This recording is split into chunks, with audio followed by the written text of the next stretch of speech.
Magandang araw mga kataktika. Update ko ngayon kayo dito sa ating mga sisiw dito sa ating backyard. So ito ngayon yung mga pure silky naman natin. Meron tayong 4 na sisiw ng pure silky. Nakakatawa, iba-iba yung kulay. Yan oh, merong white, yellow, yan and yan, merong dark. So ang kasama nito na hen, itong ating si Cutie. Yan. Pure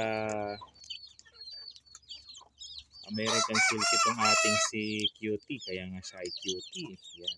So meron siyang 4 ngayon. 4 yung sisiw niya. Ito yung nabuhay. Yan. Malalaki na to mga kataktika. Maganda.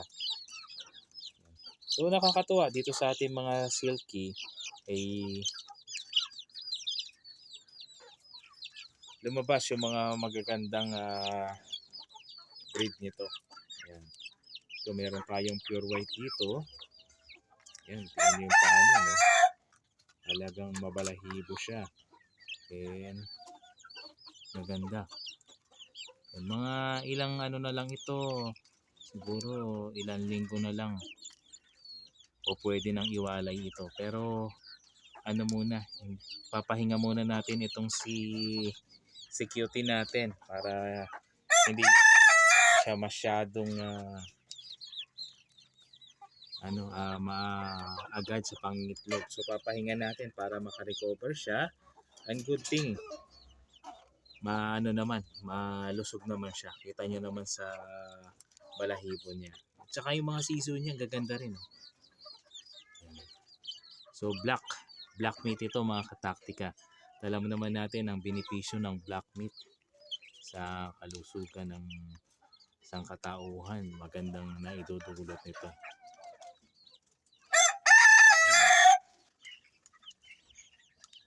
So ito yung update sa ating patch ng silky. So malaki na to. Ang ganda ng kulay nitong isang. Ang rooster pala nitong si Cutie saka itong mga sisiw na to ay ito, yan si Whitey. Yan ang rooster niyan. Yan, di ba? Ang ganda ng forma niya. Flower horn yan. Yan. Ito yung mga anak nila.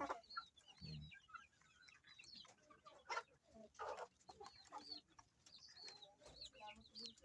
Oh, diba? Cute to.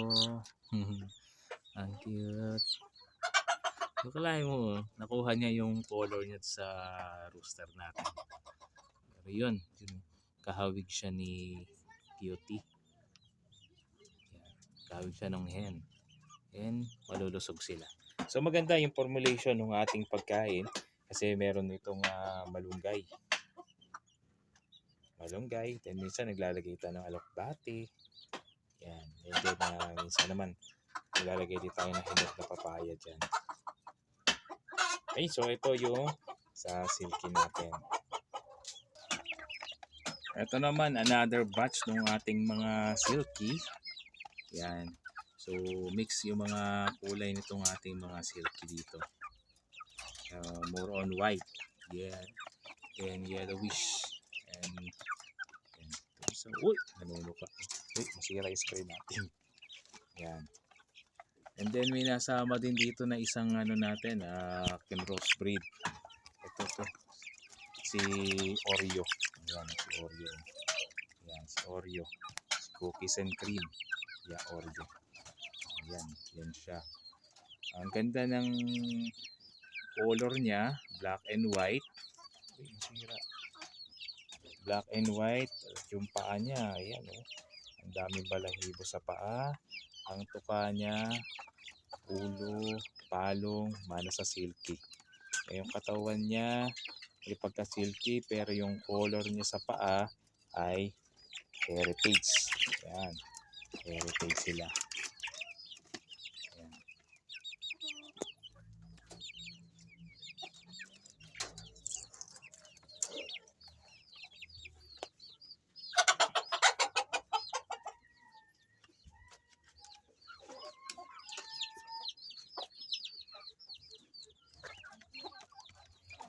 Dahil merienda time, tanghalian.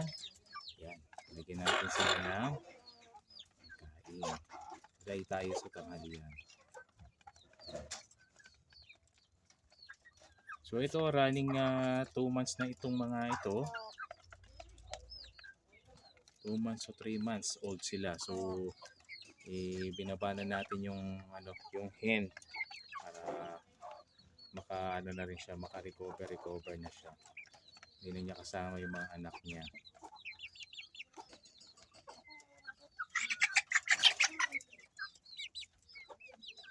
So dito maraming yellowish.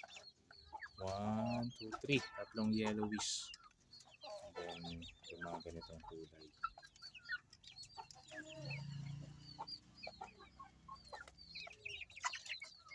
Yan. So ito ito maganda rito. Itong lumabas na crossbreed dito. Yan. Maano siya, mabait siya. Hindi siya violente. Hindi siya aggressive. So okay ito. Maybe in the near future pwede rin natin itong maging selection para sa crossbreed natin. Ayun, ang ganda ng kulay. Ayun. So yan yung 2 months o 3 months natin ng mga silky chicks. Ganda rin ng mga palong. Tignan yung palong nila.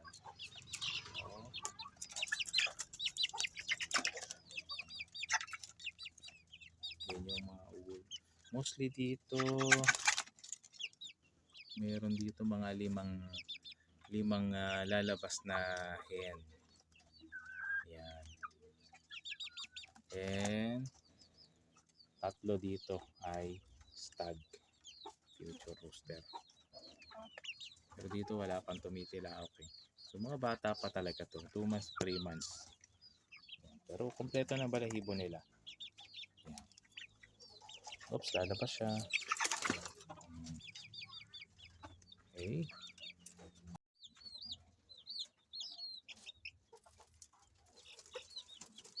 Yan. So dito meron naman tayong 3 silky chicks dito. 3 yan. 3 silky chicks. Nasa 1 month old.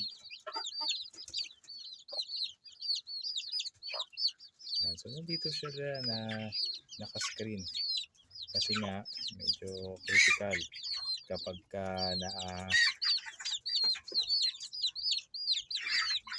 na-access ng mga predator, kawawa yung ating mga sisiw.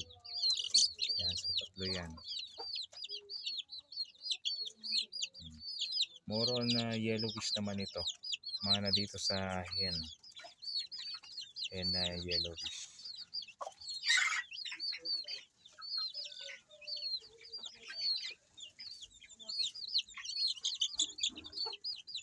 Yan, 3 silky chicks with hen.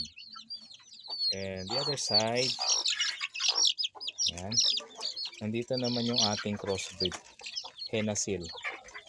Batch 4 natin, Henasil. Meron pa tayong lima ditong Henasil. Heritage Native Silky. So dito may lumabas na ayun, yung isang talisayin. Silky kasi nito yung talisayin na rooster. So talisayin na rooster yung sinama natin dito sa hen. Yan, sa hen natin na to. And ito yung mga naging sisiw niya. Yan. So maganda yung naging outcome nito. More on mga 5 yung daliri sa paa. Ito mga sisiw natin. And may mga balahibo din sa paa karamihan. But the color medyo naman doon sa hen. So, isang ganda nito yung balahibo niya sa ulo. Yan. Ganda ng kulay. Maganda ang color combination niya. Ito pagka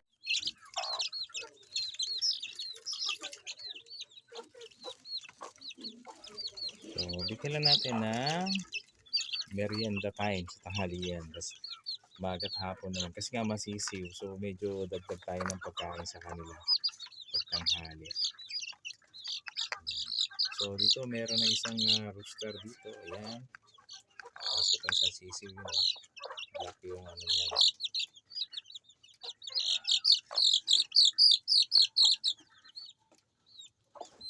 Umisikip na sila. Medyo malaki na. No? Ayan. Ang ganda na isa. Talisain. Then black yung paa niya. Then ito isa. Medyo light talisain. Black din ang paa. And itong tatlo. Ayan. Mga daliri nila ay pang silky. Pero ang kulay ay mana dun sa end natin. So yan mga kataktika. Yung update sa ating mga sisiw. Silky at saka crossbreed na sisiw naman to. And don't forget to like, share, and subscribe. So mostly dito, meron tayong future 3 hens and 2 rooster. Ito yung isa. Yan.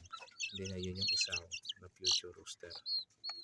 Then the rest, yung tatlo, future hen. Yan. Yan. Sana naibigan nyo yung update sa ating mga silky chicks and crossbreed Penasil chicks. Ito naman yung mga broiler chicken natin. Broiler chicks. 1 week old ito. Yan. And kita nyo, nakascreen din sila. Maximum security tolerance. Ayan, laban sa mga predator. So ito naman, meat production yan. So 5 lang. Ano lang to eh. Pang ulam lang natin. Ayan. And then pag lumaki ulit, alaga ulit tayo na mga broiler chicken. So 1 week ito ngayon. Then ang pinapainom din natin yun, oh, yung malunggay extract. Then pagdating na hapon, palit ng tubig lahat yan. Yung mga alagang manok natin. Pero sa umaga, malunggay extract binibigay natin. Yan, mga kataktika. Ang update sa ating mga chicks ngayong panahon na ito. Both yung silky, Penasil at itong broiler chicks. And don't forget to like, share, and subscribe mga kataktika.